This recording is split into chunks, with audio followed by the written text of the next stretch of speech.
Ladies and gentlemen, it's Aaron Bowman here. Serving as military specialist for Carleton County. I'm going to talk to you about the next part of the World War II timeline. I wasn't sure whether I was going to cover it, but I decided to cover it. Of course, the retreat after Greece was defeated. A lot of the Allied soldiers, New Zealand soldiers, Australian, British, retreated to the island of Crete. So now we're going to talk about the Battle of Crete and about the 11, 12 days it took for the Germans and German paratroopers to take Crete. It's an island, of course, the island right off of Greece. And all right. So, of course, I'm going to cover a bit like the New Zealand side, Australian Army side, but of course, some of the major battles, the situation. Uh, of Crete, and of course, here's a Bofors 37 millimeter, I think, Bofors anti-aircraft gun. And I've talked to you about the losses and, of course, the significant battles, of course, the airfield and whatnot. So this is just the beginning here, and then so talking about Crete is also going to, of course, talk about the connections of other battles, of course, coming up. I will explain. Of course, this lasts about 12 and 14 days. Um, so this is going to be the next step in an invasion, the invasion for Germany, a small invasion for Germany, and then I'm going to talk about more about East Africa. So it's the connection between um, the footing that Germany is taking in, certainly from Europe as well as the connection Europe and Africa. So all intertwined in a sense. It began in the morning, the 20th of May 1941, when Nazi Germany launched an airborne invasion of Crete under the code named Unternehmen Merkur, Operation Mercury. Greek and Allied forces, along with Cretan civilians, defended the island. After one day of fighting, the Germans had suffered very heavy casualties. The Allied troops were confident that they would prevail against the German invasion. The next day, though, miscommunication and the failure of Allied commanders to grasp the situation, Malin airfield in western Crete fell to the Germans, enabling them to fly in reinforcements and overwhelm the defenders. The battle lasted about 10 days. Okay, so 10, 12 days. Um, The battle Crete was unprecedented in three aspects. It was not only the first battle where the German paratroopers, the Fallschirmjäger, were used on a massive scale, but also the first mainly airborne invasion in military history. So it was mainly airborne invasion and conquer for the Germans. It's really interesting on that scale, and that's one reason why I wanted to bring this cover this battle. The first time the Allies made significant use of intelligence from the deciphered German Enigma code, and the first time invading German troops encountered mass resistance from a civilian population. Certainly not the last time, because certainly the Allied forces, the of course being pushed back, conquered countries from Poland to France, they are soon, and what will be coming in coming years, in months, is resistance on a major scale. Certainly in Russia, certainly in Poland, and of course certainly um, from the Jews, the Warsaw Ghetto uprising that will be coming. Um, the That's 1943. The French resistance. Um, the Dutch resistance, and of course, this continues to rise throughout uh, as the war drags on, right? Um, because of the heavy casualties suffered by the paratroopers, Adolf Hitler forbade further large scale airborne operations. However, the Allies were impressed by the potential of paratroopers and started to build their own airborne formations, and which would lead to operations like, the 101st Airborne dropping in on D-Day. Um, Easy company, first the 506th, the um, the paratroopers, of course, and then our paratroopers, British paratroopers, landing, in major battles to come. Allied forces had occupied Crete when the Italians attacked Greece on 20th of October 1940. Although the Italians were initially repulsed, subsequent German intervention drove 57,000 Allied troops from the mainland. The Royal Navy evacuated many of them. Some were taken to Crete to bolster its garrison. Possession of Crete provided the Royal Navy with excellent harbors in the eastern Mediterranean, from which it could threaten the Axis southeastern flank. From the island to Ploiesti oil fields in Romania, which were critical to the Axis war effort, were within range of British bombers. Given its strategic value, Winston Churchill would later quote a telegram he sent to the chief of the Imperial General Staff on the 4th of June 1940. To lose Crete because we had not sufficient bulk of forces there would be a crime. And this did happen. Here you can see the JU-52 are these, of course, Junkers JU-52 um, paratrooper aircraft.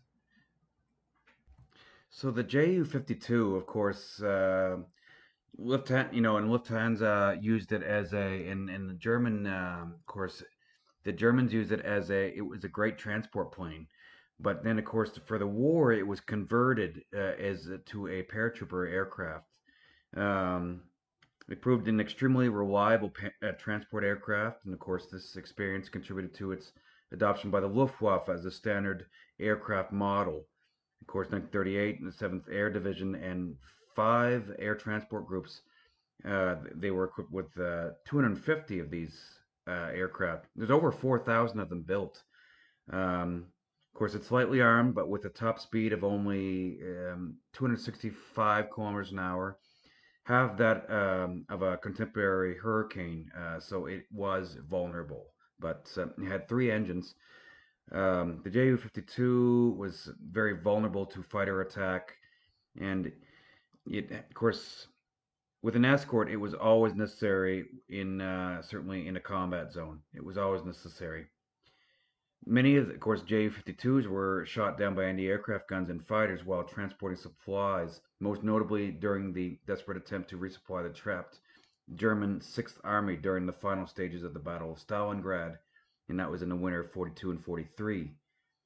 So these were used in the Denmark and Norway campaign, certainly in the Battle of Crete. Of course, so during the Balkans campaign, of course, the Battle of Crete, it was, of course, these guys were this aircraft was credited with enabling rapid deployment of German ground forces through that theater and as well as Crete, certainly, as I mentioned. However, the Ju-52 was perhaps most famously deployed in the Battle of Crete. It was actually that's where it was as a famous deployment, really, in May 1941. 493 Ju-52 3M aircraft were used to transport much of 22,750 troops flown into Crete for the Luftwaffe's largest airborne invasion of the war. While victorious, 170 aircraft were lost along with 4,500 personnel. The high loss rate brought about of course, the end of the German paratrooper operations. It is unfortunate for them. So overall, the German Army High Command was preoccupied with the planned invasion of the Soviet Union, which is Operation Barbarossa.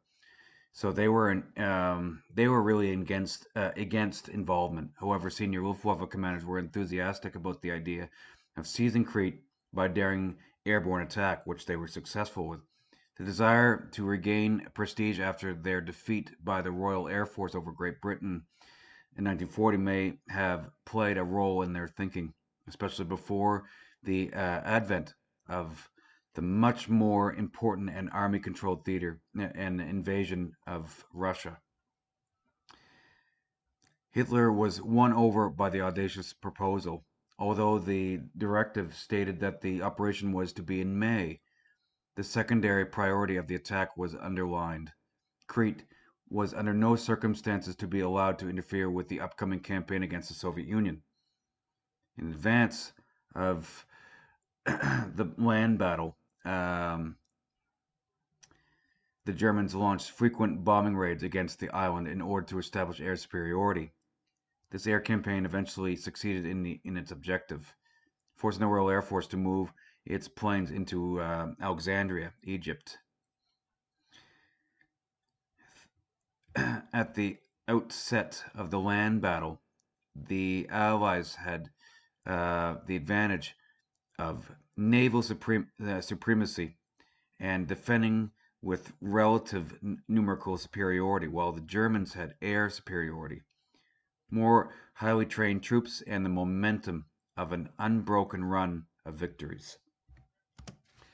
On the 30th of April 1941, so a New Zealand Army officer, Major General Bernard Freiburg, so VC, so the Victoria Cross, I think it was, which he was appointed.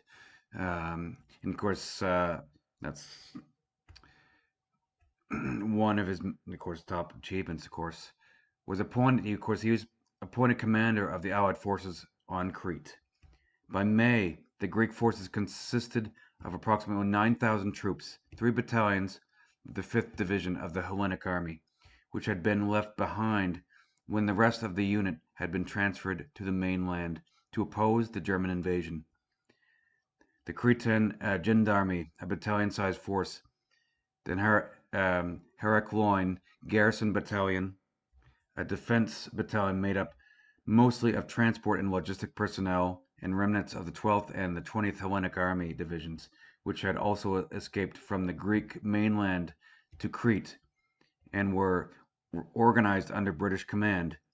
In addition, cadets from the Gendarmerie Academy and recruits from the Greek training centers in the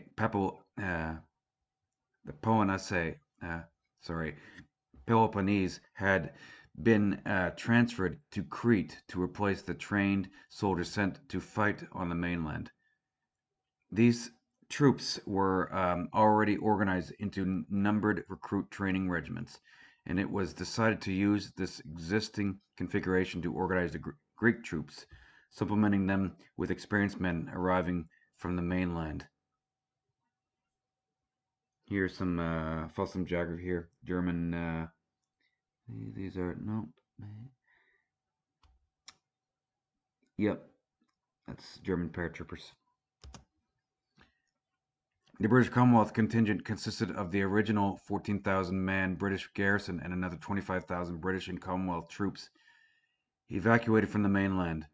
The evacuees were the typical mix found in any contested evacuation, subsequently intact units under their own command, composite units hurriedly brought together by leaders on the spot, stragglers without leaders from every type of unit possessed by an army, and deserters. Most of these men lacked heavy equipment. The key formed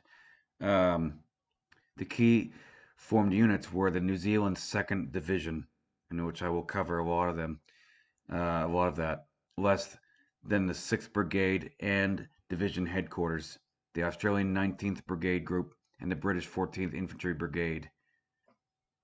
In total, there were roughly 15,000 combat-ready British Commonwealth infantry, augmented by about 5,000 non-infantry personnel equipped as infantry, and 1 composite Australian artillery battery. On the 4th of May, Freiburg sent a message to the British commander in the Middle East, General Archibald Wavell, requesting the evacuation of about 10,000 personnel who did not have weapons and had little or no employment other than getting into trouble with the civilian population. However, few of these men had left Crete by the time the battle had actually started. On the 25th of April, Hitler signed Directive Number 28, ordering the invasion of Crete. The Royal Navy's forces from Alexandria retained control of the waters around Crete, so any amphibious assault would be quickly decided by an air versus ship battle, making it a risky proposition at best. With German air superiority a given, an airborne invasion was decided on. This was to be the first truly large-scale airborne invasion, although the Germans had used parachute and glider-borne assaults on a much smaller scale in the invasions of Denmark and Norway. That's Weserunbund Sud and Nord. And then, of course, operations, Case Yellow in the Netherlands, and then in France, and of course, and then in mainland Greece. In the last instance, German paratroopers Fallschirmjäger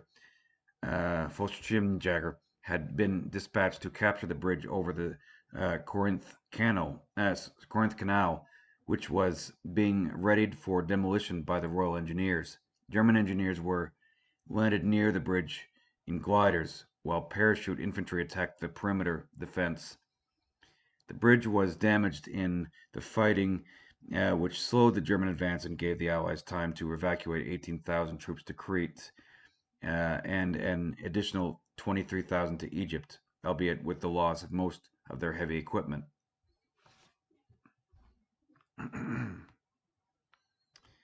The intention was to use Fallschirmjäger to capture key points of the island, including airfields that could then be used to fly in supplies and reinforcements. The 11th Flagger Corps was to coordinate the attack by the 7th Flagger Division, which would insert its paratroopers by parachute and glider, followed by the 22nd Air Landing Division once the airfields were secure. The assault was initially scheduled for 16th of May, but was postponed till the 20th of May, with the 5th Mountain Division replacing the 22nd Division. So here's JU-52.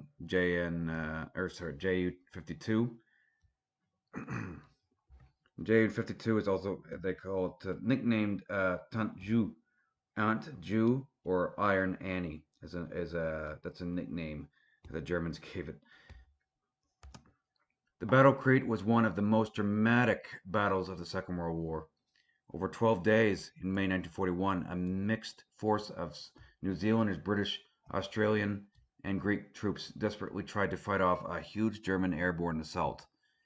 Despite suffering appalling casualties, the parachutists and glider-borne troops who led the invasion managed to secure a foothold on the island and eventually gained the upper hand.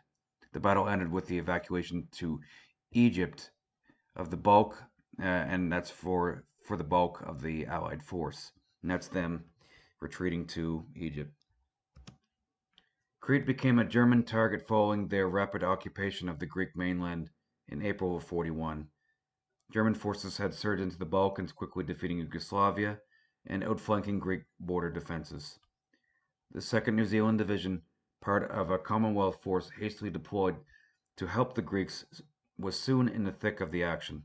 Outgunned and outnumbered, it was forced to conduct a fighting withdrawal south through Greece.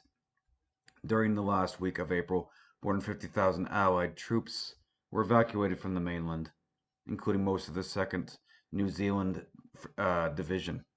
In this brief campaign, nearly 300 New Zealanders were killed and 1,800 captured. Attention now turned to Crete, right down here. The German High Command debated whether to seize the island or focus efforts on the planned invasion of the Soviet Union. Capturing Crete would have its advantages. It would both give the Germans a good base in the Eastern Mediterranean and prevent the British using it to mount operations in the Balkans.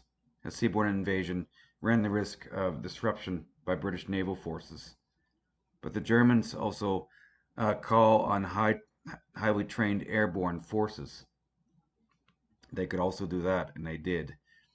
After being assured that it would not seriously disrupt his plans in Eastern Europe, Adolf Hitler reluctantly agreed to the invasion of Crete, Operation Mercury.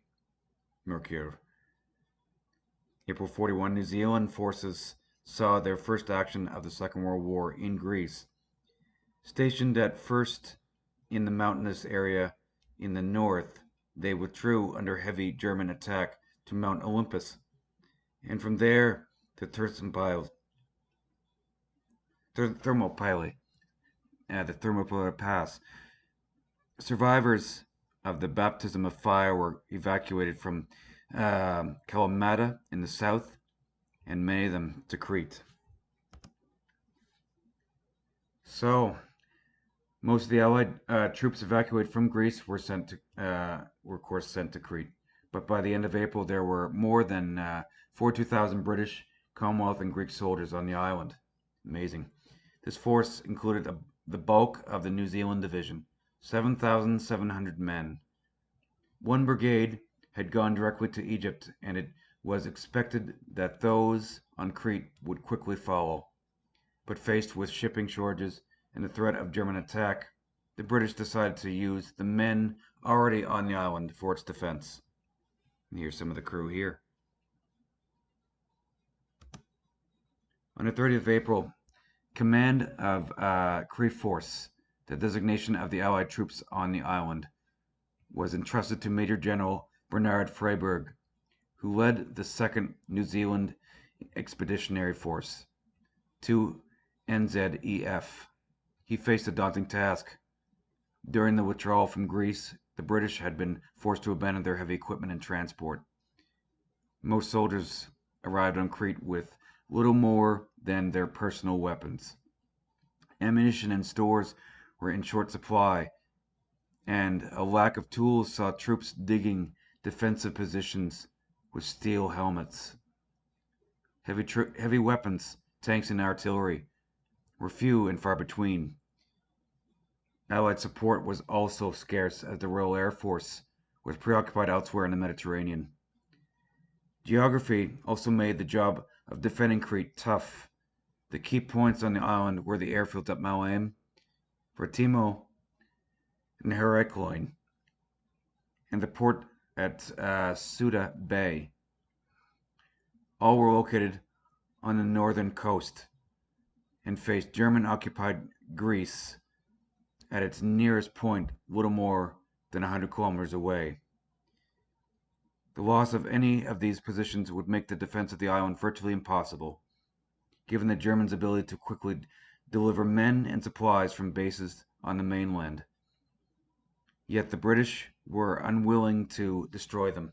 The port at Suda Bay was essential to the supply of Crete Force, and it was still hoped that the RAF could operate from the island in the future. Despite these problems, the British had one major advantage. They were fully aware of German plans for an invasion of Crete. There were no surprises. This information was derived from deciphered German codes dubbed Ultra Intelligence by the Allies. And that would be coming from, I'm assuming, Bletchley Park. The only details that the British were not aware of were the invasion date and the comparative strength of German sea and airborne forces.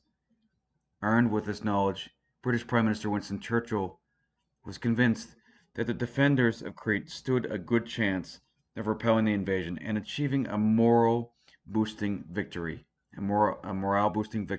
over the Germans. The British expected the Germans to launch their attack on the island in mid-May 1941.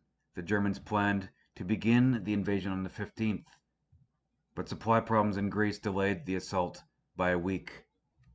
Informed by Ultra sources of these changes, Freiburg was confident that he had done all that was possible to meet it with the limited resources at the time available. The invasion began on the morning of the 20th of May. Shortly after 8 a.m., the men of Crete Force saw gliders in the sky overhead, and quickly followed by the rumbling of an approaching air armada. Hundreds of planes lumbered through the sky, dropping German paratroopers into the area around Malaim and the township of Kanea. Later in the day, paratroopers dropped into the area around the airfield at Britimo and Heracloin. German casualties mounted quickly.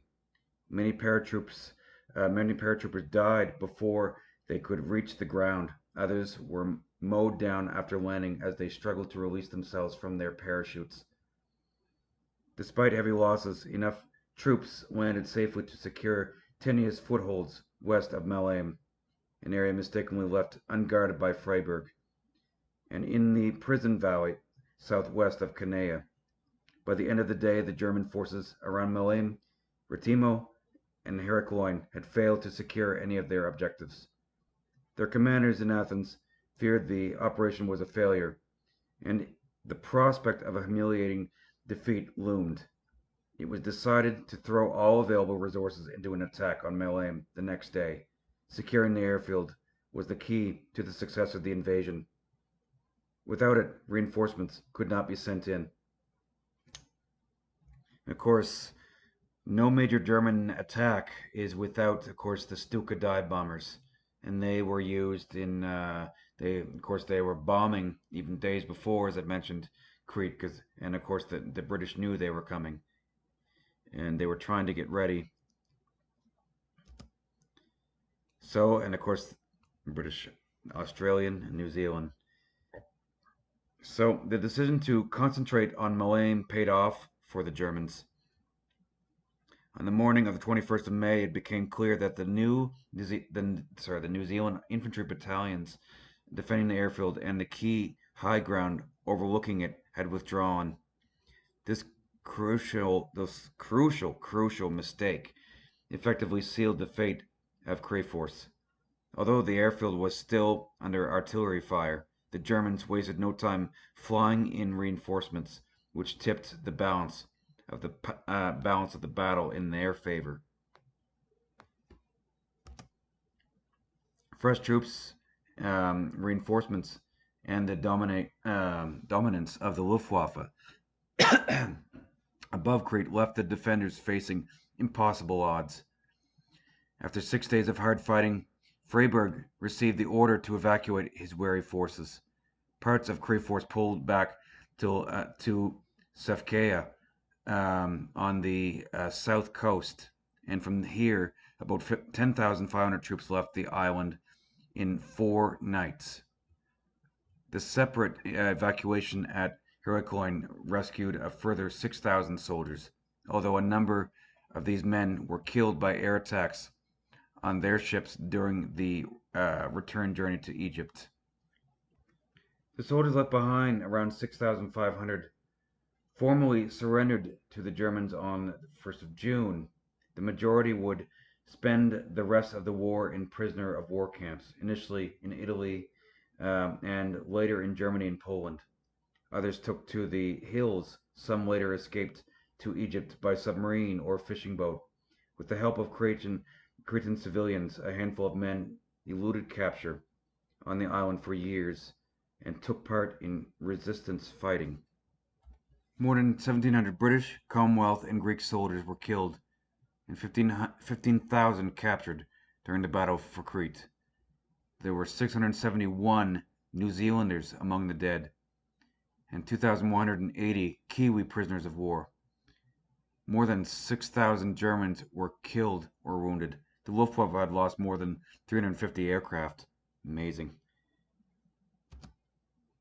So the LG-40 saw the action during the Battle of Crete. Of course, they had equipped with the 2nd Battery Parachute Artillery Battalion.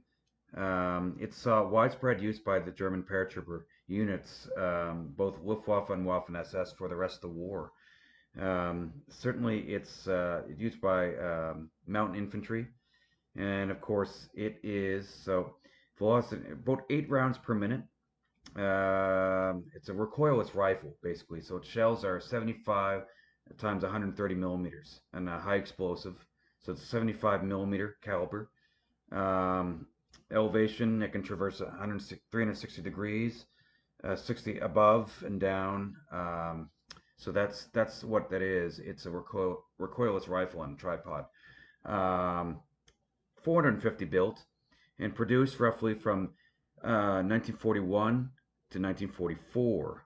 So that's one of the new weapons that is being used here for the Battle of Crete. This weapon also weighed This weapon also weighed a lot less than the standard German 75 millimeter field gun. So, and that was, of course, very much more transportable. I mean, the crew is a crew served weapon, whereas, of course, 75 millimeter, it's a towed gun. As you can see here, the MP40, of course, another new weapon, of course, more modern variant of the MP38, 9 times 19 millimeter parabellum round. That's what fired out of it. 32 round magazine, 500 to 550 rounds a minute. So effective firing range 100 to 200 meters. Maximum firing range 250 meters. So you can actually have a dual magazine on the MP40, which was later on during the war, 65 rounds in dual magazine. So of course, its predecessor being the MP38, and it's heavily used by infantrymen, of course, the German Wehrmacht platoon and squad leaders, and by paratroopers on the eastern and western fronts. So arguably the most advanced machine gun of its time, in the time of its deployment, the MG34, roughly 900 rounds a minute. You know, the feed system is 50 to 250 round belts or drums, like 75 round drum magazines. Amazing effective firing range, 200 to 2,000 meters with sight adjustments. With a tripod telescopic sight, 3,500 meters. These are, and every squad on from the Felsenjäger, the German paratroopers, every squad has got one of these, at least one MG34. Very effective weapon system. So earlier versions, of course, 900 rounds a minute, but later on, 1,000 different variants coming out, 1,000 rounds a minute. Selectable on the pistol grip designs, definitely an awesome system. It's chambered in the same round as the Kar 98 rifle, 7.92 times 57 Mauser, and it's a deadly round. So this is the machine gun they're using, and of course, eventually it will be replaced on the main ones from by the MG42. The MG42 is cheaper to produce, and its effective firing rate was up 1,500 rounds a minute. Amazing. So you're looking at here the MG34 being fired here, and it's effective. And of course, with the training, it's even more effective for German soldiers. So it's definitely a deadly weapon, and certainly in its very famous for what it has been able to do alongside its younger brother, the MG 42. What you're seeing here is a factory, is the actual factory of them making an MG34. So the heavy equipment like this, this is some of the weapons they're using, and of course, every soldier's got his carabiner 98 rifle, bolt action rifle, which I've talked about. The Luftschütz 40 was dropped with a special triple parachute harness designed to bear the extra weight. Of course, so this is some of the weapons that I've been talking about. The 77.5 centimeter recoilless rifle, MP40, MG34. The troopers also carried special strips of cloth, which could be unfurled in prearranged patterns to signal low-flying fighters to coordinate air support and for supply drops. In contrast with most nations' forces who jumped with personal weapons strapped to their bodies, German procedure was for individual weapons to be dropped in canisters due to their style of exiting the aircraft at low altitude. This was a major flaw that left the paratroopers armed only with their fighting knives, pistols, and grenades in the critical few minutes before landing, or after landing, rather. So those are critical few minutes um, after landing where they were very vulnerable. The poor design of German parachutes compounded the problem. The standard German harness had only a single riser to the canopy, and thus it could not be steered. Even the 25% of paratroopers armed with submachine guns were at a distinct disadvantage. Given the weapon's limited range, many Fallschirmjäger were shot um, attempting to reach their weapons and their weapons canisters for extra ammunition. And so, of course, certainly, and the British and Australians, New Zealanders were able to shoot them before they got to their submachine guns because most of the crew only had pistols until they're able to get their weapons from their canisters. So the Greeks were armed with, of course, the Männlicher Schnauer 6.5 millimeter mountain carbine, or ex-Austrian 8.56R Steyr Männlicher M1895 rifles. The later a part of post-World War One reparations. About 1,000 Greeks carried the antique grass rifle. The garrison had been stripped of its best crew-served weapons, which were sent to the mainland. There were 12 obsolescent Saint Etienne light machine guns and 40 other LMGs of various manufacture at the Greek troops' disposal.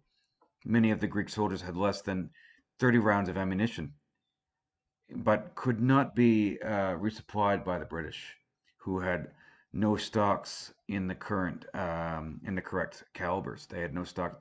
Most of the British calibers were, is 3.3 or 303, and maybe 9 millimeter for the Sten guns, but 303 British for the Lee Enfields and uh, and the Bren guns.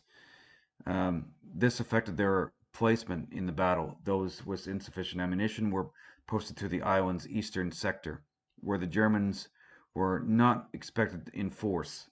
The Greeks made up for the lack of equipment with intensity of spirit. Historian Christopher Buckley stated that some fought with extreme courage and tenacity. So we've talked about some of the British weapons before, certainly. Standard use of the Lee Enfield number 3 Mark One or number 4 Mark One. Number 4 Mark One being the mainstay of the force at the time because the Second World War variant number 4 Mark One SMLE short magazine Lee Enfield. The Bren light machine gun Mark One and then Mark Two later on. The Vickers medium machine gun. The Allies had about 85 artillery pieces of various calibers, many of them captured by um, Many of them captured Italian weapons without sights. Anti-aircraft defenses consisted of one light anti-aircraft battery equipped with a 20 millimeter automatic cannon. Split between the two airfields, the guns were carefully concealed, often in nearby olive groves. Some were ordered to hold their fire during the initial assault so that they would not immediately reveal their positions to German fighters and dive bombers. Good idea. Allied armor consisted of 9 Matilda II-A infantry tanks belonging to B Squadron, 7th Royal Tank Regiment, and 16 Mark 6B light tanks from C Squadron, 4th Queen's Own Hussars. In common with most British tank units at the time, the Matilda's 2-pounder 40 millimeter guns had only armor-piercing rounds, which were not very effective against infantry. High explosive rounds in such a small caliber were considered impractical. The tanks had numerous maintenance problems. The engines, especially, were worn and could not be overhauled with the limited resources available on Crete. Most of the tanks were therefore used as mobile pillboxes to be brought up and dug in at strategic points. One of the Matildas had a damaged turret crank that allowed it to turn in a clockwise direction only. In the end, many of the British tanks were lost to the rough terrain, not in combat. The Allies did not possess sufficient universal carriers or trucks, which would have provided the extra mobility and firepower needed for rapid response teams to attack paratrooper units before they had a chance to dig in. So day one, the invasion begins. So day one, the invasion began after dawn on the 20th of May with a heavy bombardment by the Luftwaffe. Of course, for the New Zealanders on Crete who had endured daily air attacks for over a week, the arrival of German aircraft promised just another day of bombing and strafing. Around 7:30 a.m., there was a lull in the attack, during which many of the men prepared to have breakfast. Before they had a chance to eat, a more intense air bombardment began. Shortly after 8 a.m., gliders began to appear in the sky, the first sign that something significant was happening. As the gliders passed overhead, German transport planes lumbered into view and began emptying masses of paratroopers and supply canisters. The sky above the New Zealanders was soon filled with a multitude of colored parachutes. And there's Malame there.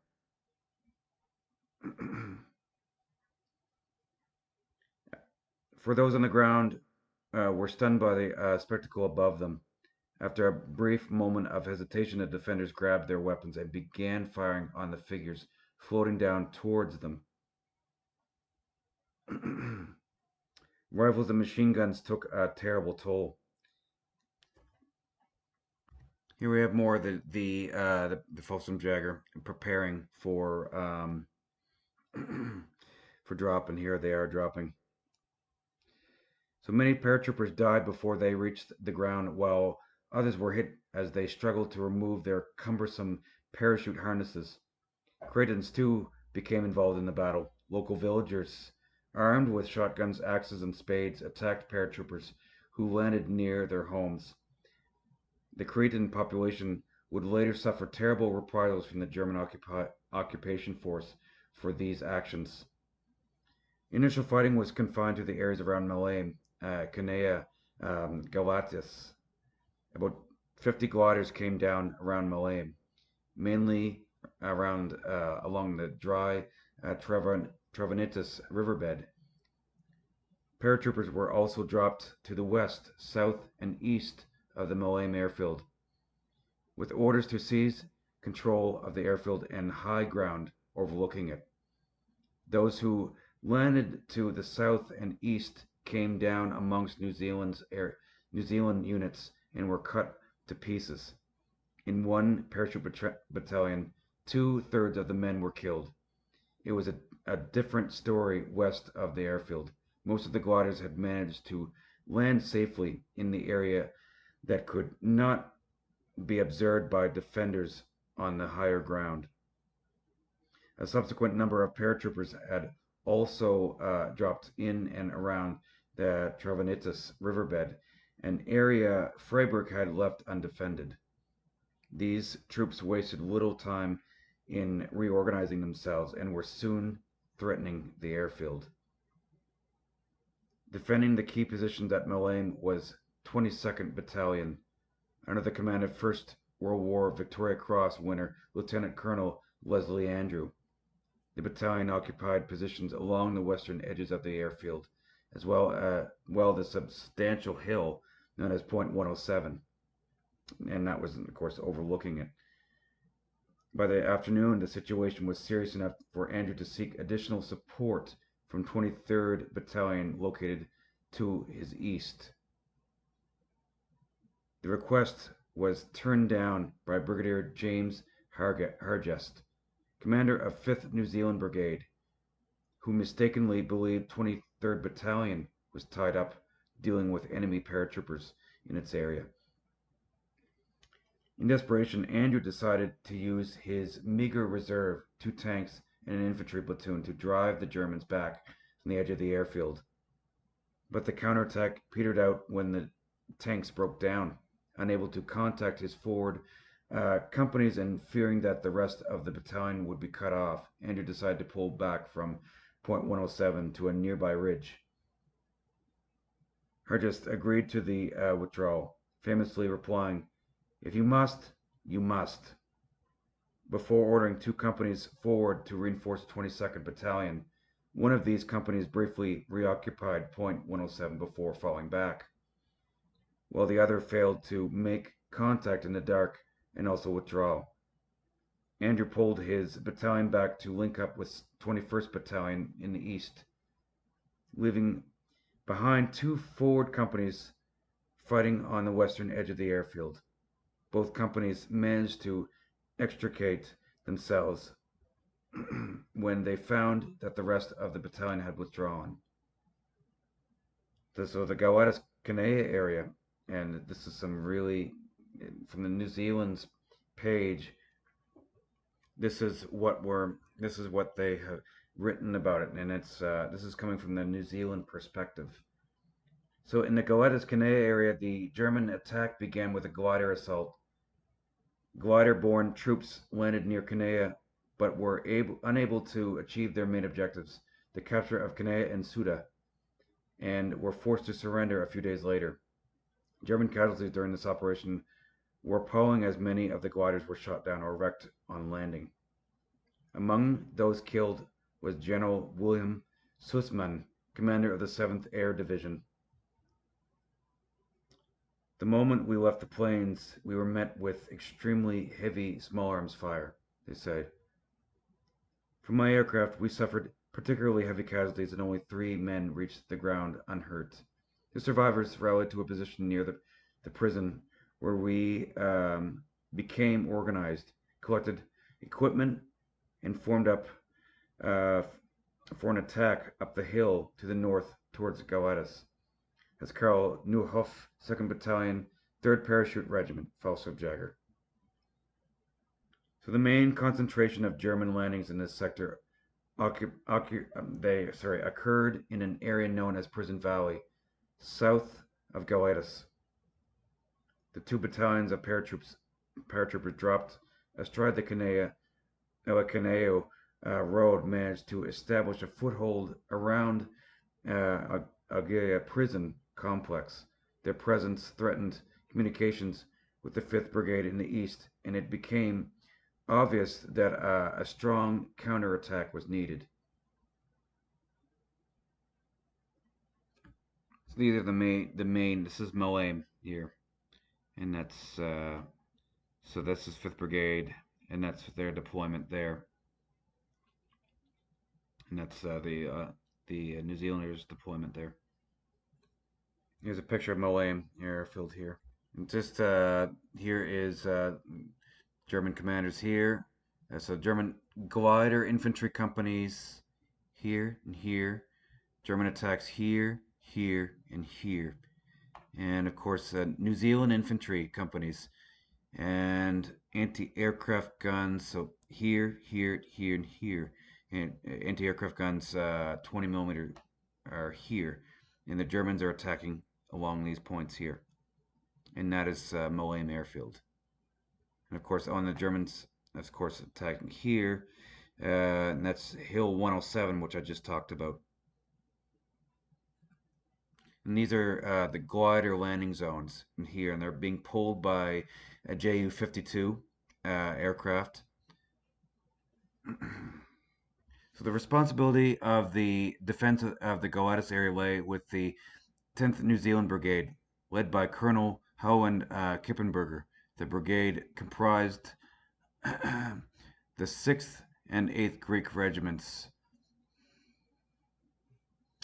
a composite battalion, and New Zealand divisional cavalry. So they state, the moment we left the plains, we were met with extremely heavy small arms fire. From my aircraft, we suffered particularly heavy casualties, and that's from the Germans. The main concentration of German landings in this sector occurred in an area known as Prison Valley, south of Goatis. Two battalions of paratroopers dropped astride the Kanea. Alekaneu Road managed to establish a foothold around Agard prison complex. Their presence threatened communications with 5th Brigade in the east, and it became obvious that a strong counterattack was needed. Defending this area was Howard Koppenberger's 10th New Zealand Brigade. He quickly realized that his exhausted composite brigade was in no shape to mount such an operation. At 4th New Zealand Brigade headquarters, Brigadier Leslie Inglis came to the same conclusion. He believed that an attack by his brigade would clear the Germans from the prison valley and place it in a position to assist at Malame. Freiburg rejected the idea, and Inglis was ordered instead to mount a single battalion attack. Two companies of 19th Battalion and 3 British light tanks set off, but made no significant progress and eventually withdrew. At the end of the day, the German foothold on the island was tenuous. 2 waves of airborne troops had failed to secure the airfields or the port facility at Suda Bay. Though there had been small gains at Malame, the second wave of German troops dropped near Retimo and Heracloin had met strong resistance and made no progress. German commanders in Athens feared the worst, that they had severely underestimated the number of defenders on Crete and were about to suffer a humiliating defeat. By the second day, on the 21st of May, the Germans discovered that the New Zealanders defending Malame airfield had withdrawn. They were able to consolidate their hold on the airfield and fly in reinforcements. A German attempt to land troops on Crete by sea was foiled when the Royal Navy intercepted the convoy before it was able to reach the coast. New Zealand units near Malame attempted to recapture the airfields. The Germans will now occupy Malame. Now, of course, in Athens, General Kurt Student, commander of the German ground forces on Crete, decided to commit his meager reserves at Malame. The sector where the most progress had been made on the first day. All remaining airborne reserves would be dropped in the area while the Luftwaffe German Air Force pounded nearby New Zealander positions. Once the airfield was secure, a battalion of mountain troops would be flown in. At the same time, a German convoy, 1st Motor Sailing Flotilla carrying reinforcements and heavy equipment, was ordered toward Malame.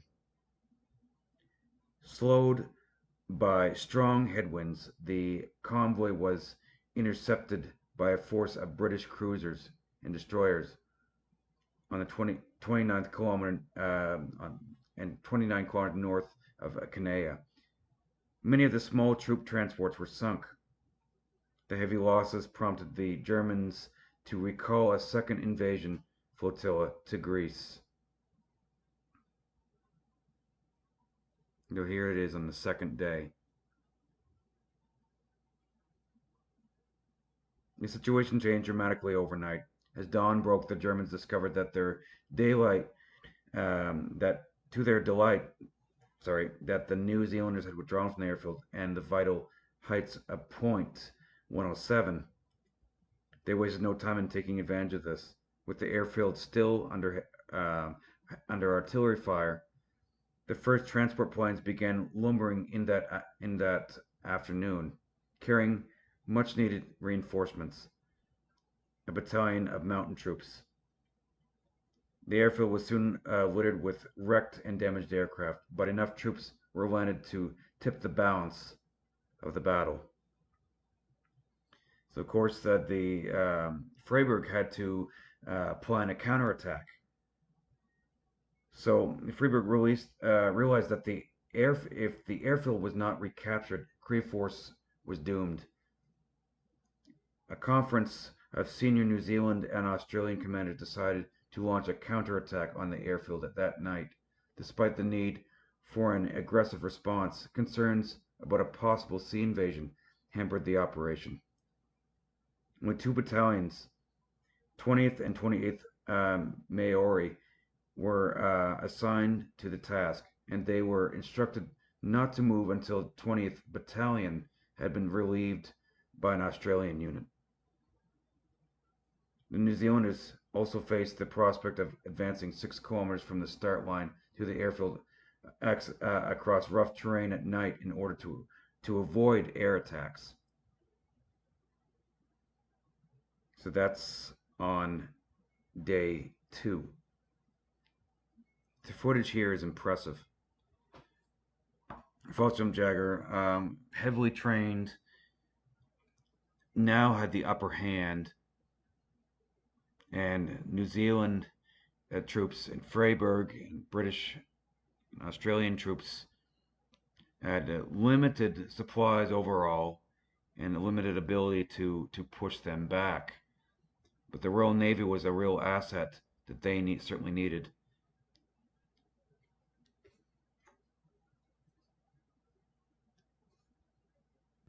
On the 22nd of May, communications and other problems crippled the planned British counterattack on the Milheim airfield.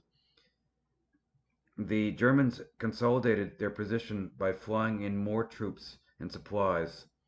The Allies were forced to withdraw from Milheim and form a new front line near the village of Platanias.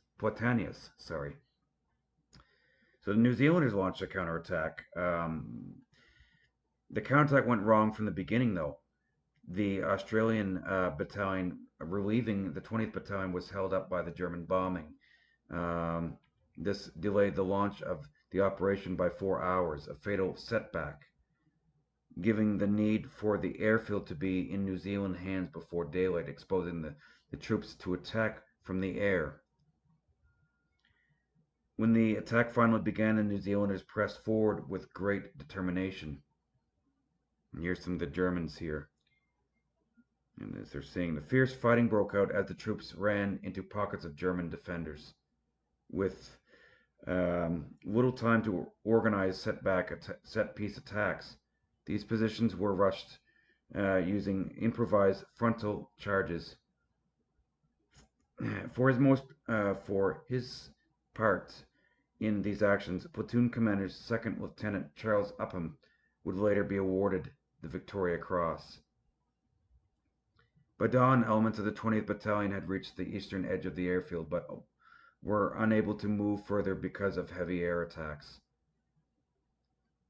Maori troops had fought their way to the village of Purgos, 2 kilometers from the airfield, but were pinned down by machine gun fire and mortar fire. During the afternoon, it became clear that no further progress could be made. The New Zealanders were forced to retire to the position they had started from. With the failure of the counterattack, the initiative passed back to the Germans. They lost no time in seizing it. So for the withdrawal at Crete Force HQ headquarters, Freiburg waited anxiously for news from Milheim. By mid-afternoon, it was clear that the counterattack had failed.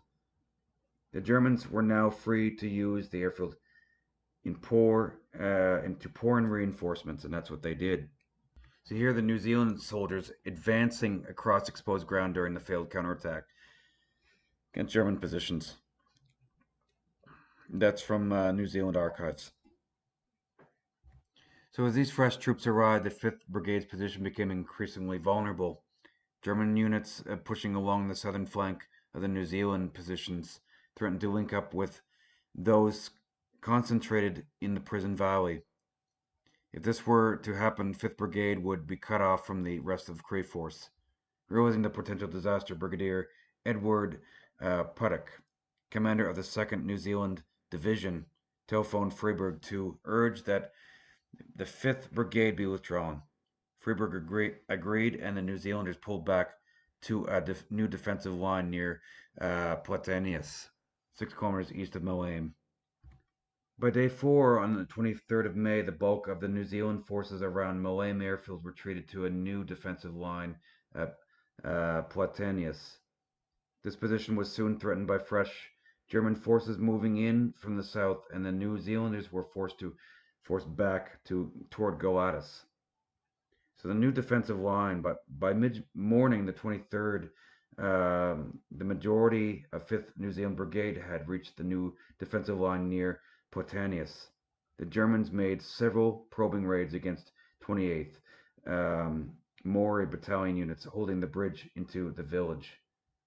Support fire from Australian artillery ensured that the Germans were unable to mount a concentrated attack on the bridge.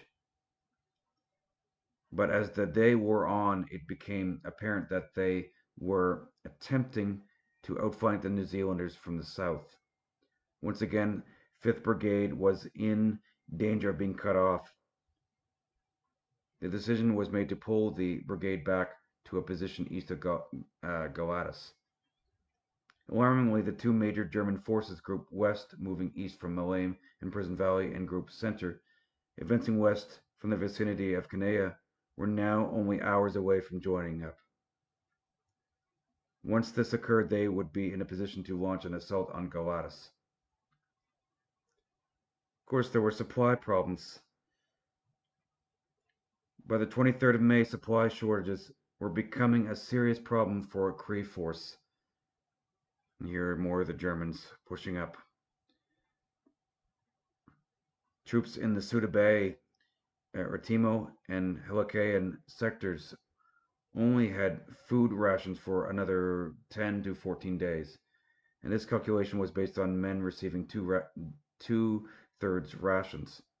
Even if more supplies could be landed, distributing them would be difficult. Crete Forces Commander Major General Freiburg had 271 trucks, carrier vehicles, and ambulances available to service more than 40,000 troops. And this meager number was constantly decreasing through air attacks and the lack of repair facilities. So supply difficulties were further exacerbated by the state of the roads and the presence of enemy troops. So day 5, the Germans are going to continue to press forward as British forces brace themselves for a German onslaught against Goatis. The Suda Bay, Retimo, and Helican sectors suffered ferocious air attacks, while the Germans could now replenish supplies and land men with ease. Crete force and its provisions were becoming depleted rapidly. These are German mountain troops moving towards the front during the battle for Crete. This is in May. So well-trained, well-equipped troops. So day 5, as British forces braced themselves for a German onslaught against Goatis. Okay, so they depleted rapidly, right? And as the Germans advance on Goatis, they're reinforced with fresh mountain troops, which you just saw in the picture there. The Germans continue to move forward cautiously towards Goatis. General Julius Ringau, now commanding Group West and Group Center, renamed Ringel Group, favored a conservative approach. He has ordered his forces to consolidate the positions they had secured. Units on the left flank would push forward until level with Platanius. Sorry, names are hard to pronounce at times. Those in the center and on the right were ordered to move towards the Kanea Elikanau Road and the Goatis Heights to meet up with paratroopers moving in from the west. While the Germans advanced cautiously, New Zealand units in the Goatis area reorganized themselves. The 4th New Zealand Brigade took up a defensive position surrounding Goatis village. There was no major attack, but several small skirmishes took place as German reconnaissance patrols probed the New Zealand line. For Brigadier Edward Puttock, commander of 2nd New Zealand Division, the situation was looking increasingly bleak. He was running short of ammunition and plagued by communication and transport problems. More significantly, his units were being steadily depleted each day. And here's some of the fighting. MG-34 machine guns. And this is all actual footage of Crete. By 24th of May, around 20% of the New Zealand division had become casualties. So at Suda, Retimo, and Hoikoin, the Suda Bay area suffered heavily German air attacks, and Kanea was reduced to burning ruins. Further east, Hoikoin was bombed intermittently throughout the day. German paratroopers landed during the morning but were not able to secure the airfield. More encouragingly, Crete Force received some air support from the Royal Air Force that day. 5 Hurricane fighters operating from North Africa strafed German positions at Helicoin, and 8 Wellington bombers attacked Malame that night. But these operations were too small scale to challenge Luftwaffe control of the air or to disrupt German troop movements. On the 25th of May, Galatas was captured by the Germans. A determined counterattack by New Zealand troops retook the village that night, but the reoccupation was short-lived. In the Kanea area, British troops had to be withdrawn in order to maintain a shortened defensive line. The day's events convinced Freiburg that an organized withdrawal of his forces was now his only option. So on the 25th of May, the Germans were in position to launch a concerted assault on the Galatas-Kanea front. General Rigel issued orders for a two-pronged attack. The battalions of mountain troops were tasked with seizing the village of Lecanao, 8 kilometers southwest of Galatas, and pushing on towards Suda Bay, where they were to cut the road between Kanea and Retimo. The main thrust of the German attack, however, would be carried out by elements of the 100th Mountain Regiment and the Parachute Assault Regiment. The former were ordered to capture Galatas and the high ground to the south of the village. The latter would attack the northern edge of the village. These defending the Galatas line awaited the inevitable German attack with a sense of unease. On the main front, the Germans had positioned several battalions of relatively fresh troops, supported by artillery and aircraft. Against this powerful force, the weakened New Zealand division was only able to deploy the half-strength 18th Battalion, which was down to around 400 men. Normal battalion strength would be 780. The remainder of the line was manned by makeshift non-infantry formations. The expected attack did not occur that morning, so instead the New Zealanders were subjected to continued bombardment from German mortars, artillery, and aircraft. The shelling reached a peak in the early afternoon and was followed by the first probing attacks by German infantry. Soon all the units near Galatas were under attack. As the afternoon wore on, the New Zealanders' situation became increasingly desperate.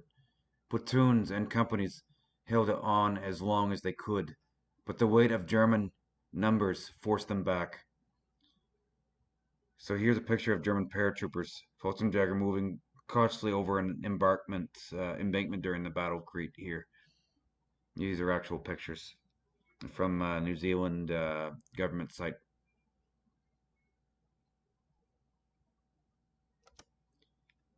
With the line in danger of collapsing, the 4th Brigade's commander, Brigadier Leslie Ingus, threw 23rd Battalion into the front line. The situation at this point was desperate. The only reserves available to Inglis were an infantry company of around 120 to 140 men and whatever men he could scrape together from Brigade HQ. He set about getting the latter organized and a motley force, including members of the brigade's band and the Kiwi concert party. moved into an improvised line north of Galatas. Once the first elements of the 23rd Battalion arrived and took up their positions, the New Zealanders were able to re-establish a continuous front from Galatas to the sea. Further south, the pressure intensified against the units holding the vital position of Pink Hill, which overlooked the main road into Galatas. By early evening, most of the defenders in this area had withdrawn east of the village. A small covering force, 40 or 50 men of New Zealand gunners and infantry, repelled continuous attacks until they too were forced back, having suffered heavy casualties. The defense of Pink Hill was an important feature of the day's fighting. The New Zealanders' stubborn rearguard action blunted the German attack and gave 4th Brigade time to reorganize itself. So the New Zealanders, they counterattack. And as the New Zealanders withdrew, the Germans wasted no time in occupying Galatas. Colonel Howard Kippenberger, commanding the 10th New Zealand Brigade, realized that if the village was not retaken, it would become a jumping off point for an attack on the New Zealand line. So when 2 light tanks from the British 7th Royal Tank Regiment arrived that evening, Kippenberger quickly formulated plans for a counterattack. So Lieutenant Farron stopped and spoke to me, and I told him to go into the village and see what was there. He quieted off in the tanks, and we could hear him firing briskly when 2 more companies of the 23rd arrived, each about 80 strong. They halted on the road near me. The men looked tired, but fit to fight, and resolute. I told the 2 company commanders they would have to retake Galatas with the help of the 2 tanks. The men fixed bayonets and waited grimly. And that's from Kippenberger himself, from the movie or the book Crete by D.M. in that book D.M. by D.M. Davin. It's called Crete. That's actually a book in 1953. It was published. Kippenberger placed the remnants of 18th Battalion of the 18th Battalion on the eastern edge of Galatas. At the same time, 2 companies from the 23rd Battalion fixed bayonets and moved into position on either side of the road into the village. The plan was simple. Each company would attack on their side of the road behind the 2 tanks. So Alfred Hulme, the Victoria Cross winner, Sergeant Alfred Hulme, 23rd Battalion, played a prominent part in the counterattack at Galatas. When the New Zealand assault was delayed by a German strongpoint, Hulme rushed forward along and used hand grenades to clear the position. For this action and earlier exploits around Moulmein Airfield on the 21st and 22nd of May, Hulme was awarded the Victoria Cross in October 1941. Wow. So the tanks set off just about 8 p.m. And this is just some random footage here of Battle of Crete, but followed by the infantry.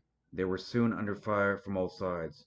Rather than stopping and clearing each house, the New Zealanders raced through the village to the main square, where they found the tanks. One was knocked out. The other was damaged. Under heavy fire from the other side of the square, the men charged. The action was brutal. Much of the fighting was close quarters with bayonets and rifle butts, and the Germans withdrew in disarray. Reinforced by 18th Battalion, the New Zealanders pressed forward. When the fighting died down, the Germans had been pushed back to the southwest corner of the village. Despite the successes of the counterattack, the decision was made to withdraw from Galatas. The New Zealanders did not have the resources to hold the village. A lack of men, artillery, and support had left the defending troops exhausted. There was also concern that the Luftwaffe would begin bombing Galatas, with many civilians still inside the village. It was considered an unacceptable risk for the New Zealanders to remain there. In order to maintain an unbroken defensive line, Puttock ordered his forward brigades to withdraw and set up a new line west of Kanea. So this is Alfred Helm, 23rd Battalion, being awarded this is him, the Victoria Cross winner. So day 7, 26th of May 1941, the decision to withdraw. On 26th of May, the Germans continued to advance eastwards across the island. New Zealand forces withdrew to a line east of Galatas and were subjected to continued air and ground attacks. Elements of Crete force began moving toward Sfakia on the south coast, which seemed to offer the best evacuation point. The New Zealanders withdrew east of Galatas and established a 7-kilometer defensive line between the coast and the villages of Perivolia and Mournes. After a relatively quiet morning, German forward patrols made contact with the New Zealand line. The defenders were subjected to heavy machine gun and mortar fire, but no major attack eventuated, as the Germans waited for air support. An attack launched that afternoon was not a major assault, and the line held with some reinforcement. While the New Zealanders had managed to hold on, lack of ammunition, food, and sleep was taking its toll. They could not be expected to stand up to the weight of men and weapons that the Germans now had on the island. Hard decisions had to be made. So the command overall, the breakdown. So of course there are definitely some things that were mistaken by Freiburg. Certainly things that Moulin Airfield should have been much more heavily defended, far more. So the precarious situation at the front was not helped by a sudden reorganization of Crete Force's command structure, in which Major General E.C. Weston replaced Brigadier Edward Puttock as commander of frontline operations. When on the evening of 26th of May, Brigadier James Hargest, 5th New Zealand Brigade, and George Vassie, 19th Australian Brigade, asked permission to withdraw their respective brigades, Weston could not be found, but Puttock took it upon himself to order a further withdrawal during the night of 26th-27th of May. Amid the confusion, a large number of British troops were left behind and taken prisoner. All arrangements had been made, and at about 10:30 p.m., 22:30 p.m., 22:30 hours, we moved each battalion on its route with the Australians on our flanks to the south. The going was terribly hard. The roads had been torn up, vehicles burned across them, huge holes everywhere. Walking was a nightmare. Our guide lost us, with the result that we went through Kanea itself,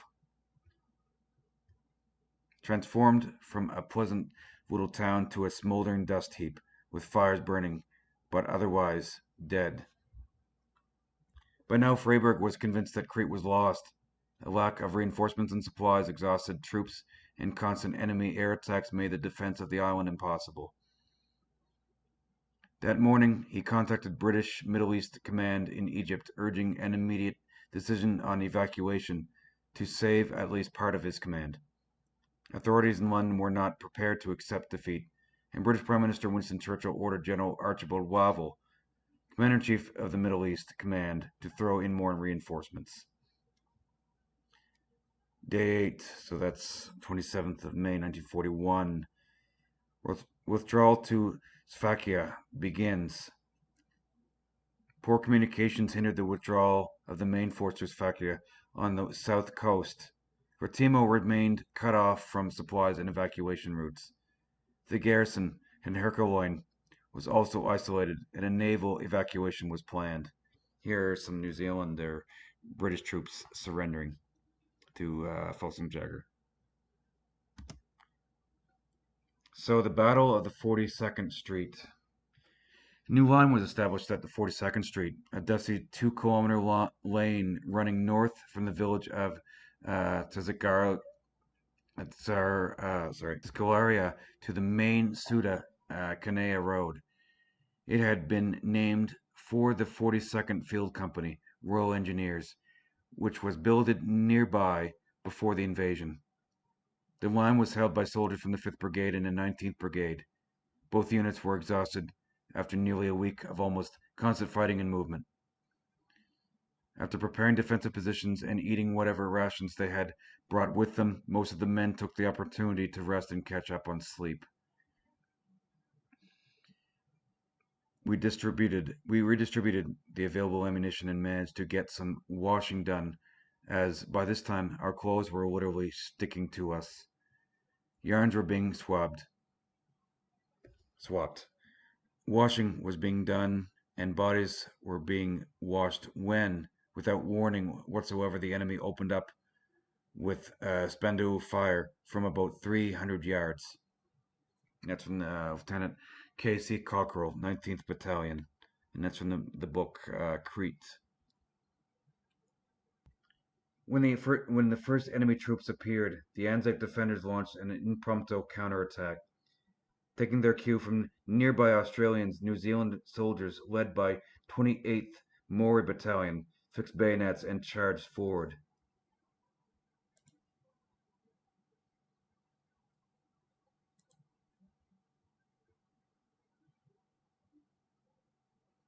This is some actual. Oh, sorry. This is some actual footage here of the actual battle.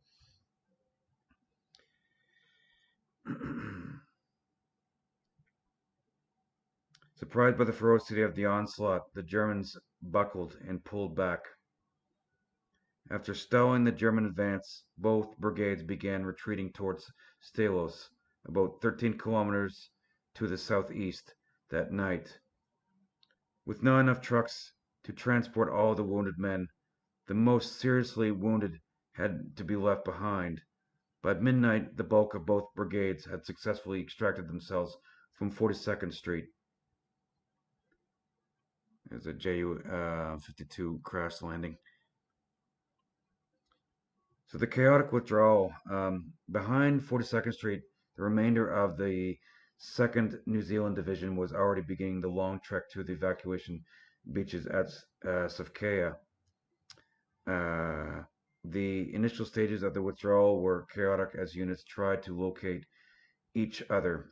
Continuous strafing and bombing by the Luftwaffe made movement by day almost impossible. The garrisons at Retimo and Hurricane continued to hold out, although there was increasing concern about how they would be evacuated. It was thought that the troops at Retimo could pull back through the mountains to the south coast. But attempts to inform them of the proposed evacuation were unsuccessful. Provision was made for the British troops at Heracloin to be taken off by the Navy on the night of 28th and 29th of May. Meanwhile, Freiburg had at last received authorization from Cairo to evacuate his forces. The battle for Crete was over. The evacuation of Crete force was about to begin. So day 9, the 20th of May, 41, so over the White Mountains. The main elements of Crete force began their withdrawal over the White Mountains to Sofkea. Despite sporadic attacks and arduous nature of the route, a breakdown in German communications ensured that the evacuation path was kept open. While the garrison at Retimo remained isolated, most of the troops at Heracloin were evacuated by ship. Sofkea preparations were made to evacuate the first troops from the main force. It was a missed opportunity. The Germans were now in total control, but by morning they had occupied Kanea, and Suda was cut off and about to fall. General Julius Ringo commanding the German ground effort, ordered the bulk of his forces to push eastwards and relieve paratroopers following around Retimo. This proved a crucial misjudgment. Riegel mistakenly believed that the Cree force was withdrawing eastwards to link up with the garrisons at Retimo and Hercloin and establish a new front. In reality, most of the Cree force was moving south towards Sivkaya. Amazingly, this movement was not detected by hundreds of German aircraft that crisscrossed freely over the island. Further south, the hard work was just beginning for the men of Cree Force. Although the distance between Stilos and the Eskifu plain, the assembly point before Sivkaya, was only about 24 kilometers, the rugged White Mountains lay in between. The only road south zigzagged up a mountain range.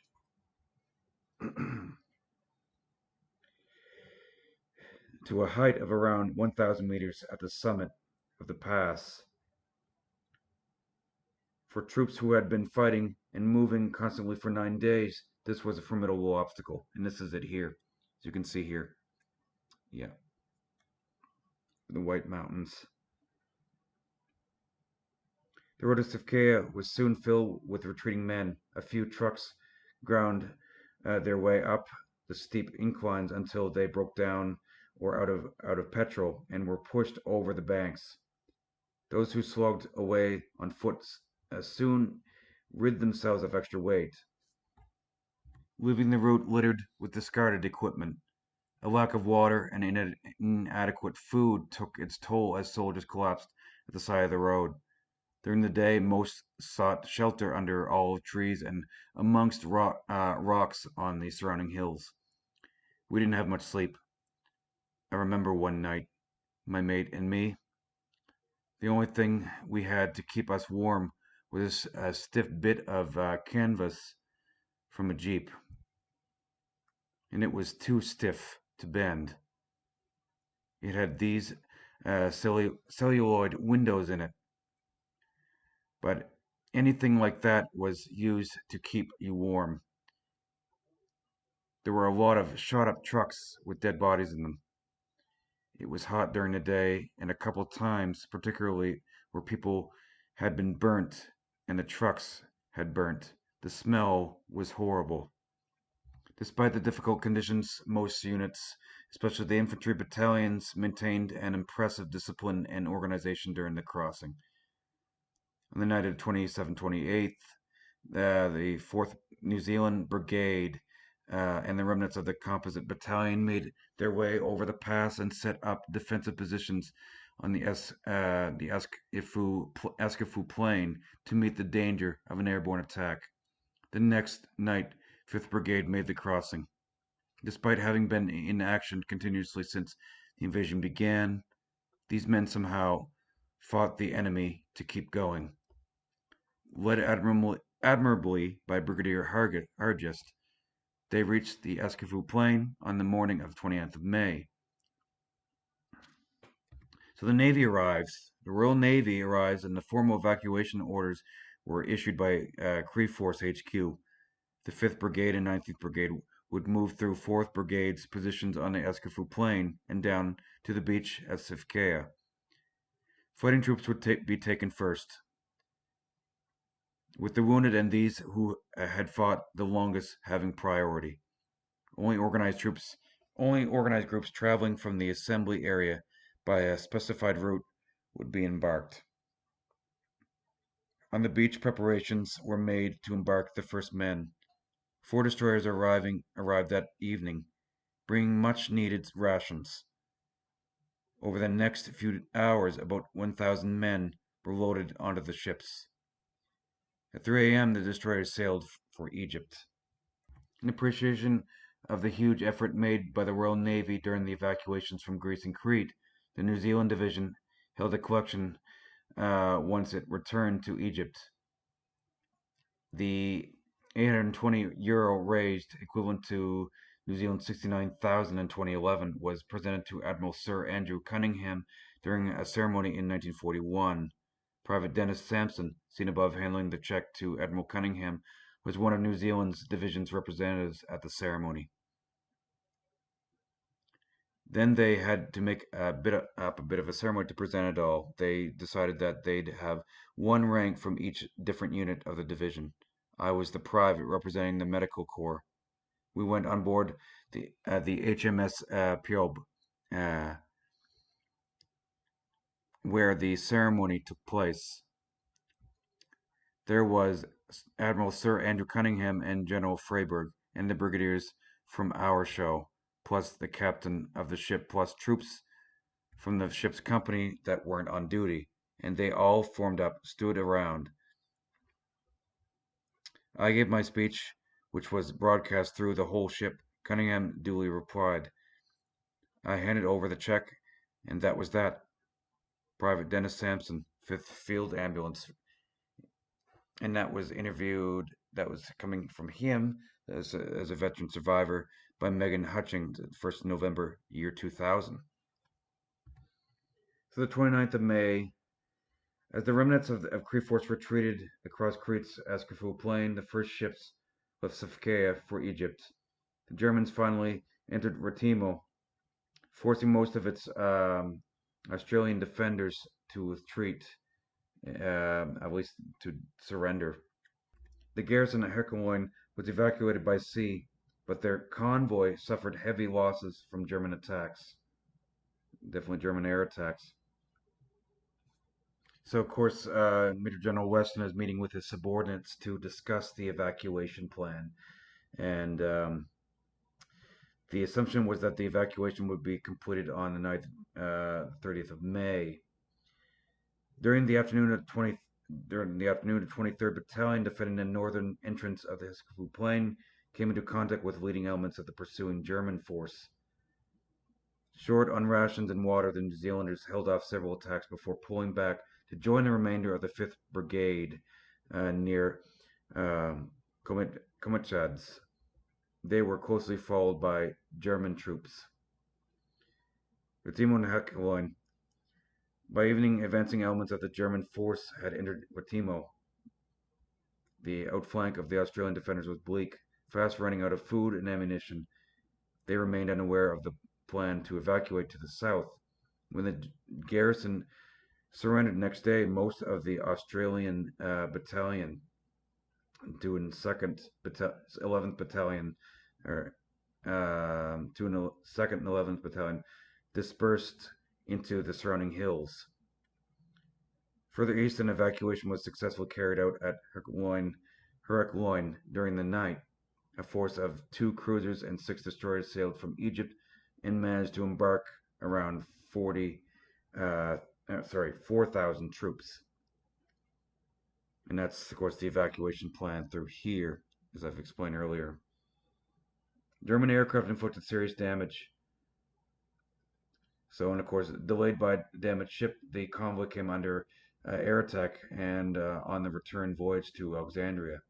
As a German aircraft inflicted some serious damage, Stuka dive bombers, whatnot, and many of the rescued troops were killed on the tightly packed ships. Gosh, it's horrible. So at 40, look at that. Wow. Some of the casualties figures. Day 11. So deciding who leaves and who stays is a hard decision. A rearguard force positioned above the breaches held off repeated German attacks. Evacuation plans had to be scaled down as some of the ships were forced back to Egypt. Tensions rose as decisions were made as to which soldiers should go first. And this is just a map of Crete here. And the main landings here, and here, here, and here. It's a good painting of the Felsenjäger landing. The Germans pushed closer to Sofia. Troops from the 100th Mountain Regiment followed up the New Zealand withdrawal during the night and occupied the Escafou Plain. As the Germans moved south, they came into contact with rearguard forces. By dusk, they had battled to within sight of the village of Ambrose. Imbros, about 16 kilometers from Sofia. There they found an Australian battalion, 2 and 7th Battalion, blocking the road. In an attempt to outflank the Australians, the German commander sent his troops into 2 ravines on either side of the road. In the western Sofcaiano ravine, the advancing mountain troops ran into elements of the 20th Battalion, which was now led by Colonel Howard Kippenberger. To block the ravine, Kippenberger sent one of his companies, including Second Lieutenant Charles Upham's platoon, to occupy the high ground on one side. As Kippenberger recalled, Upham's platoon was slowly climbing up the steep 600-foot hill west of the ravine. 2 hours after they started the climb, there was another sharp outburst of firing. A little later, Upham's platoon started to come back, and then a message came that all 22 of the enemy party had been killed, completely helpless under his plugging fire. So at Crete Force HQ, Freiburg and his commanders deliberated over the night's evacuation. Each of the 4 destroyers due to arrive after dark would take 500 men. Both 4th and 5th Brigades were selected to go, but there was no room on the ships for all of 5th Brigade. Brigadier James Hargis reluctantly chose 21st Battalion to stay behind.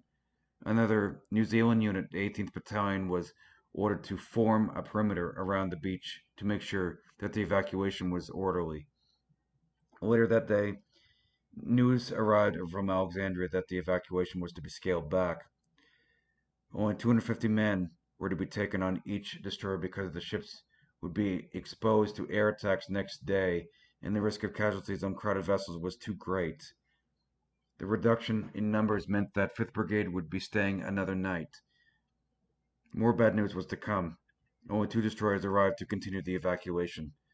Mechanical faults and bomb damage had forced 2 others to turn back. Despite the lack of space, 1,400 men were taken off that night. The entire 4th Brigade embarked behind an armed cordon put in place to prevent desperate stragglers from rushing the ships. Colonel Kippenberger, who led the 20th Battalion down to the beach that night, described the feelings of those going. The afternoon wore miserably on, but at last there was nothing for it but to say goodbye and to go. We had to tramp some miles to the beach, the last part lined with men who had lost their units and were hoping for a place with us. Some begged and implored, most simply watched stonily, so that we felt bitterly ashamed. There was a cordon around the beach with orders to shoot any man who tried to break in. I had to count my men, though. We were the last unit to pass. That's Colonel Kippenberger. During the night, Sunderland flying boats arrived to take Freiburg and other senior staff officers back to Egypt. And this is the Sunderland here, short Sunderland. So on day 12, more than half of the remaining members of Crete Force were evacuated from Sofia. Lack of space on ships combined with a scarcity of supplies meant that 6,500 troops, including 2,100 New Zealanders, were left behind on Crete to face inevitable capture by the Germans. At dawn on the 31st, there were still some 9,000 men in and around Sofia waiting to be evacuated. Time was fast running out. General Lavelle, conscious of mounting naval and troop losses, decided that the evacuation that night would be the last. 4 destroyers were initially allocated to this operation. When New Zealand Prime Minister Peter Fraser, who was in Egypt, learned that 31st of May was to be the final night of the evacuation, he urged Admiral Sir Andrew Cunningham, Commander-in-Chief of the Mediterranean Fleet, to send an additional ship. The loss of men on Crete would be a crushing blow to New Zealand's war effort, Fraser argued. Cunningham's response was to order that the cruiser HMS Pearl returned to Crete. Back at Safkea, news had filtered through that this would be the final night of evacuation. With room for only an estimated 3,500 men, priority was given to infantry units, including 5th Brigade, 19th Brigade, and a British Royal Marine Battalion. By the time the ships left, around 4,000 men had been squeezed on board, including 80 walking wounded. Those leaving did so with mixed feelings. Their relief at getting off the island tempered with regret for those left behind. So this is the last chance for evacuation, and this is here, of course. It's the ships. The Perth damaged on 30th May. Napier damaged 31st of May. And so Ajax on 28th of May. The Fiji was sunk on 22nd of May. Kashmir sunk 23rd of May. So these are the ships as naval operations from the 20th of May on Crete to the 1st of June. Is the timeline detailed the evacuation of Allied forces from Crete by the British Mediterranean Fleet. So this is from 22nd May to the 1st of June 41. But this here from the 20th of May. So Crete Force surrenders. On the morning of June 1st, 1941, 5,000 Allied troops left at Safkea realized that they had been abandoned. Their trek over the mountains of Crete had been for nothing. Bewildered and angry, they now faced the prospect of captivity.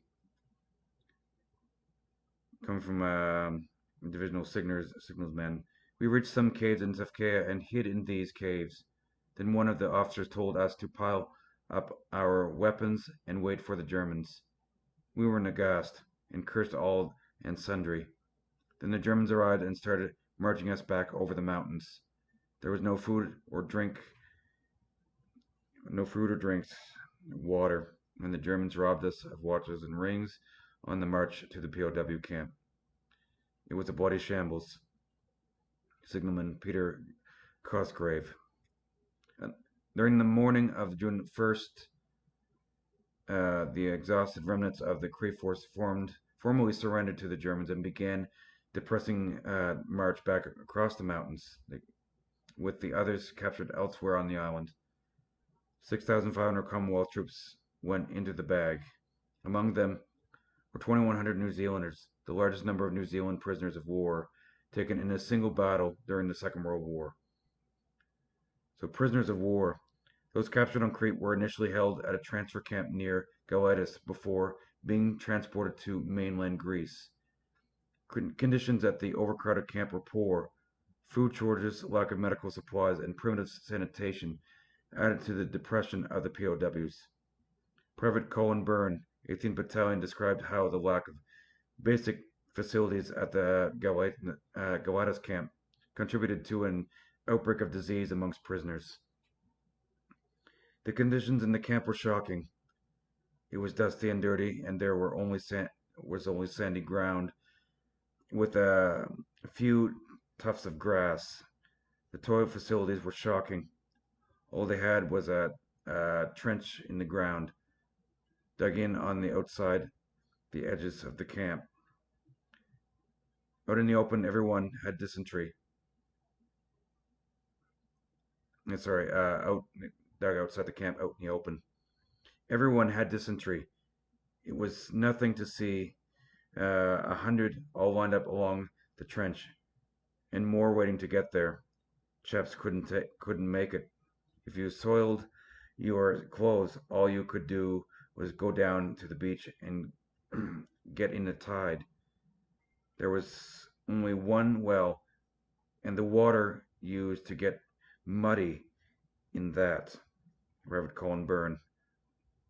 On the mainland, the POWs joined those captured in Greece in transit camps at Corinth and Salonika. From here, they were taken north by train and officers and non-commissioned officers went to Germany, while the rest ended up in camps in Austria and northern Yugoslavia, modern-day Slovenia. There were there most of them stayed until they were liberated in 1945. Of course, escapees, others were not content to sit out the war in captivity. Many men took advantage of the relative lack of security at the transit camp near Galatas and took to the hills. They were helped at great personal risk by the Cretan people. Some soldiers roamed Crete for several years, trying to find a way off the island. Others managed to escape on boat or submarines.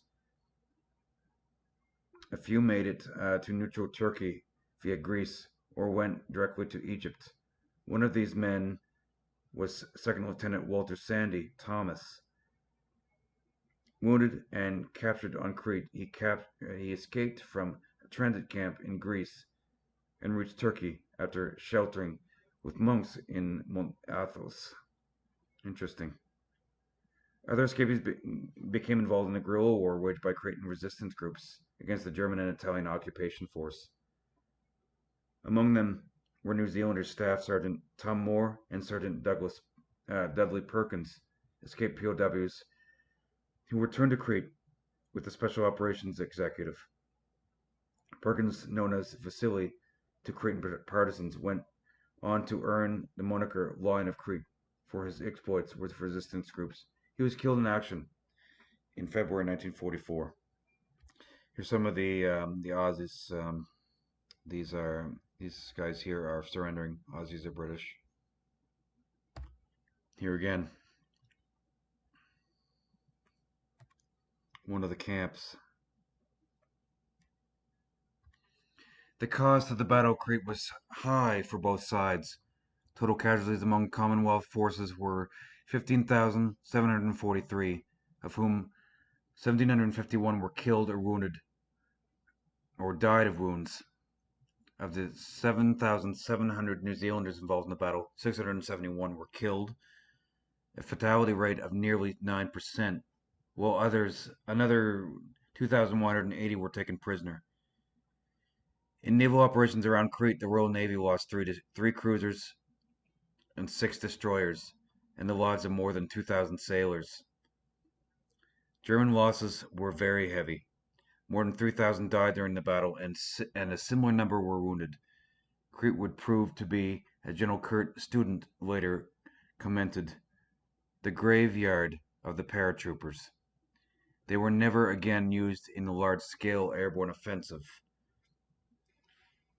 People have argued there was never a large German airborne offensive again. People have argued about the Battle of Crete since it occurred. Allied forces on the island knew of the enemy's intentions and had the chance to inflict a humiliating defeat on the Germans, the first they would have suffered on land during the war. Who was responsible for the mistakes that allowed the Germans to gain control of the vital airfield at Malame and hold it against subsequent counterattacks? Well, that was Freiburg was one of them. Definitely, he was very controversial in this. Freiburg should have put a hell of a lot more men down to defend Malame airfield, and initially, the initial points of the German attack at Malame, the mistakes. There was debate about the officers responsible for operations at the Malame sector. Actions of Lieutenant Colonel Wesley Andrew, the commander of the 22nd Battalion in the crucial positions dominating the airfield, have come under question. Some think he may have lost his nerve. Andrew's decision to pull back off Hill 107 during the night of 20th, 21st May 1941 opened the way for the Germans to occupy it without opposition on the morning of the 21st. Assuming incorrectly that 2 of his companies on the edge of the airfield had been overrun, Andrew decided to pull back to defensive positions before daylight, when the Luftwaffe German Air Force, of course, would make such a maneuver too dangerous. Was the two other neighboring battalions, J.M. Allen, 21st Battalion, and Leckie, the 23rd Battalion, also been criticized for failing to carry out their pre-invasion orders to counterattack immediately if the Germans secured lodgment on the airfield. A failure to perceive the danger, some uncertainty in the pre-invasion orders and the lack of drive exhilarated by their superior ensured that neither battalion intervened to assist. So it wasn't just their top commander Felberg, Felberg, yeah, sorry. It was these younger commanders in charge of the battalions as well. Um,